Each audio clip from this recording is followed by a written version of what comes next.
Assalamualaikum warahmatullahi wabarakatuh. Wahai saudaraku yang dirahmati Allah Subhanahu wa Ta'ala. Hakikat zikir menurut Jalaluddin Rumi, lebih dari sekadar menyebut nama Allah.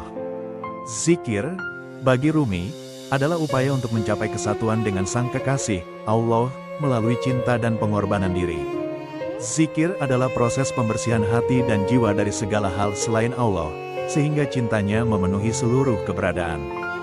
Ada seorang laki-laki yang menjadi imam dalam salat, dan membaca ayat, orang-orang Arab Baduy itu lebih banyak kekafiran dan kemunafikannya, Quran Surat At-Taubah ayat 97.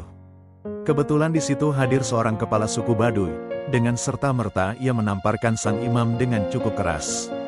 Pada rakaat kedua, sang imam membaca ayat, di antara orang-orang Arab Baduy itu ada orang yang beriman kepada Allah dan hari akhir, Quran Surat At-Taubah ayat 99. Kepala suku Arab Baduy itu kemudian berkata, tamparan itu bisa mengubahmu menjadi lebih baik. Setiap saat kita mendapatkan tamparan dari alam gaib, terkadang kita meninggalkan semua yang sudah kita rencanakan hanya karena sebuah tamparan, dan kemudian mendahulukan hal yang lain. Seperti sebuah pernyataan, tidak ada kekuatan yang kita miliki. Kekuatan yang ada pada diri kita hanya sebatas menampakkan Al-Hasaf dan memalingkan Al-Qatsaf. Juga dikatakan, memutus tali persaudaraan lebih mudah daripada memutus tali wisal, hubungan dengan Allah. Yang dimaksud dengan Al-Hasaf adalah turun ke dunia dan menjadi ahli dunia. Adapun Al-Qatsaf adalah mengeluarkan dunia dari dalam hati. Seperti seseorang yang menyantap makanan yang diasamkan dan membuat perutnya mual lalu memuntahkannya. Namun jika makanan yang diasamkan itu tidak ia muntahkan, maka itulah hukuman bagi manusia.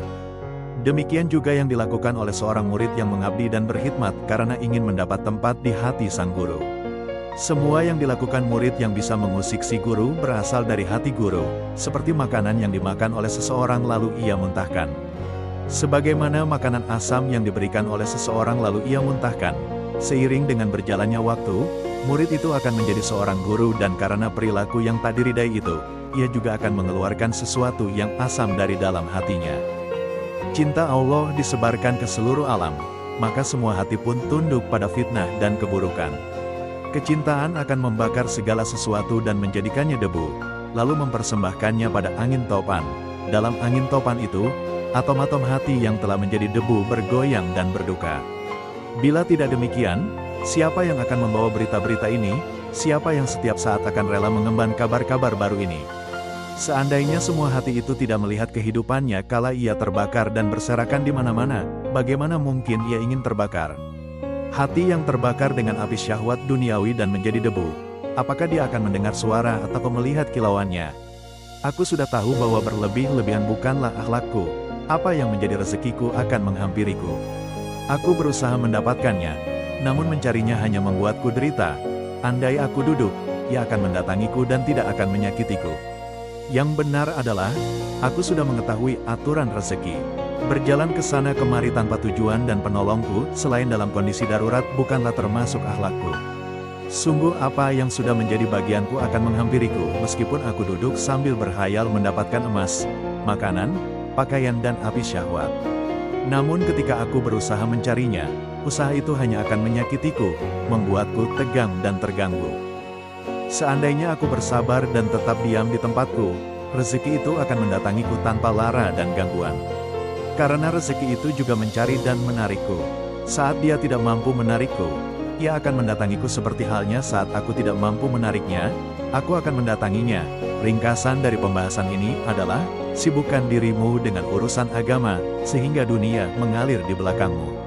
Maksud dari dudukmu ini adalah duduk demi mengerjakan amalan-amalan agama dan mengabdikan diri untuk agama.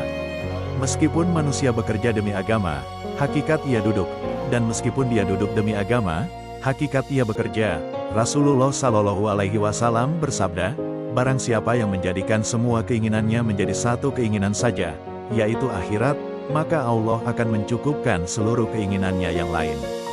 Barang siapa yang memiliki 10 cita-cita namun dia menyibukkan diri dengan satu cita-cita agama, maka Allah akan mencukupkan persediaan 9 cita-cita yang tersisa tanpa bersusah payah. Para nabi tidak terkungkung oleh kemasyhuran dan makanan, tetapi mereka terkungkung oleh usaha mencari kerelaan Allah, sehingga dengan sendirinya mereka mendapatkan makanan dan kemasyhuran. Siapa saja yang mencari kerelaan Allah, maka ia akan bersama para nabi dan menjadi teman mereka saat tertidur. Di dunia ini dan di akhirat kelak, mereka itu bersama-sama dengan orang-orang yang dianugerahi kenikmatan oleh Allah, yaitu para nabi, orang-orang yang benar, sidikin, para syahid, dan orang-orang saleh. Quran Surat Al-Baqarah ayat 179. Tempat apakah ini? Mereka adalah orang-orang yang duduk bersama Allah. Aku duduk bersama mereka yang mengingatku. Jika Allah tidak duduk bersama mereka, maka kerinduan kepadanya tidak akan merasuk ke dalam hatinya. Tidak mungkin ada aroma mawar jika tidak ada mawar di sana, dan tidak mungkin ada aroma kasturi jika tidak ada kasturi di sana. Pembahasan ini tidak akan pernah berakhir. Seandainya ia memiliki batas, maka tentulah pembahasan ini tidak akan sama seperti pembahasan yang lainnya. Malam telah berlalu, wahai kekasihku, tapi perbincangan kita belumlah berakhir. Malam dan kegelapan alam ini telah berlalu, tapi cahaya perbincangan ini akan semakin bersinar setiap saat. Seperti halnya malam kehidupan para nabi yang telah berakhir, namun cahaya ucapannya tidak akan hilang dan terputus, tidak akan pernah terputus. Mereka mengomentari keadaan Majnun. Jika Majnun mencintai Laila, maka hal itu tidak patut diherankan, sebab sejak kecil mereka selalu bersama dan tinggal di satu tempat. Majnun berkata, mereka adalah orang-orang bodoh, perempuan cantik mana yang tidak diinginkan? Adakah laki-laki yang hatinya tidak condong pada perempuan cantik, atau sebaliknya? Kecintaan adalah sesuatu yang membuat manusia mencari makanan dan menemukan kenikmatan rasa. Ada kenikmatan tatkala melihat ibu, ayah dan saudaranya, ada kenikmatan ketika bersama anak, ada kenikmatan syahwat, dan berbagai macam kenikmatan lainnya. Majnun telah menjadi contoh bagi para pecinta seperti halnya Zaid dan Umar yang menjadi contoh dalam pembahasan ilmu nahwu. Jika kamu memakan kebab dan meneguk anggur, maka rasa apa yang dicecap oleh kedua bibirmu, itulah air yang diminum oleh sang pemimpi. Kelak saat kamu terbangun dari tidurmu, dirimu akan merasa haus, sedang air yang kamu minum dalam mimpi tidak akan memberimu manfaat apapun. Dunia ini seperti mimpi-mimpi orang yang tidur. Dunia ini beserta semua kenikmatannya seperti seseorang yang memakan sesuatu dalam tidurnya. Jadi, menuntut kebutuhan duniawi sama dengan orang yang meminta sesuatu dalam mimpinya. Meski ia memperoleh apa yang diminta, tapi ketika tersadar, ia tidak akan mendapat manfaat dari apa yang dimakannya dalam mimpi.